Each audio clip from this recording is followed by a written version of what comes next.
Welcome back to GDT Tech Reviews. In this video we are going to do a detailed review and pick the top 5 best smartphones under $20,000 2022. So let us get started and the review based on our studies and small research. If you have any personal suggestion, do let us know in the comment section. If you are for the first time, don't forget to subscribe and click on the bell icon for more videos. We will be also providing affiliates link to purchase from Amazon. Kindly use to for best offers and purchase from anywhere in the world. So let's get started. The REALME X7 design is heavily focused on making it slim and light, and it does a very good job here. The all-plastic body helps it achieve a comfortable weight of just 177 grams, and it isn't very thick either at 7.99 mm. Both these figures are big improvements over the hefty REALME 7. The plastic back is a bit of a letdown, since the edges picked up scuff marks very easily. A glass back could have prevented this. The buttons on the REALME 8 have good feedback. At the bottom, we have the speaker, headphone jack, and USB Type-C port. The big change compared to the REALME 7 lies in the display, which is a 6.4-inch Super AMOLED panel with a Full HD Plus resolution, rather than an LCD panel. This is the first time REALME's non-Pro number series has received the AMOLED treatment. With this display, you also get a speedy in-display fingerprint sensor, but you sacrifice the 90 Hz refresh rate that the REALME 7 offered. The display has a screen protector pre-applied, but there's no official mention of reinforced glass, which previous models had. When we asked REALME, a company representative told us that it has used Dragon Trail glass on the REALME 8. The REALME 8 reuses the MediaTek Helio G95 SoC from the REALME 7, which has proven to be good enough for gaming at this price level. The REALME 8 is available in 3 RAM variants, all having the same 128GB of UFS 2.1 storage. The REALME NARZO 30 Pro 5G is currently the least expensive 5G phone in India with a starting price of Rs. 16,999. The all-plastic body has held up well so far, ergonomics are good, and it doesn't feel very heavy even though it weighs about 194 grams. The side-mounted fingerprint sensor works very well. All that's needed is a quick tap to unlock the phone. The display is a 6.5-inch Full HD Plus LCD panel with good levels of brightness and color saturation. The REALME NARZO 30 Pro 5G runs on the MediaTek Dimensity 800U SoC, which has a built-in 5G modem, and is quite powerful and power efficient.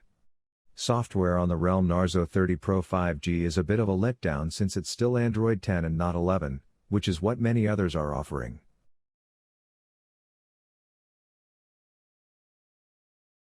The REALME X7 5G is fairly compact by today's standards.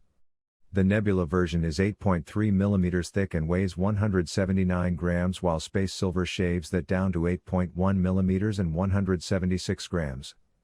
The back and the frame are made of polycarbonate, and the front is an unspecified kind of glass with a protective film pre-applied. REALME also says this phone is splash resistant, but there's no IP rating. This is an easy phone to use one-handed. The 6.4-inch screen has narrow borders except for the chin at the bottom, and the rear is rounded to meet the sides. REALME has placed the power button on the right and the volume buttons on the left.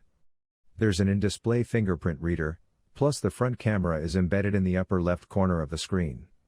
On the bottom, you'll see a USB Type-C port, single speaker, and dual nano SIM tray, with no space for a microSD card.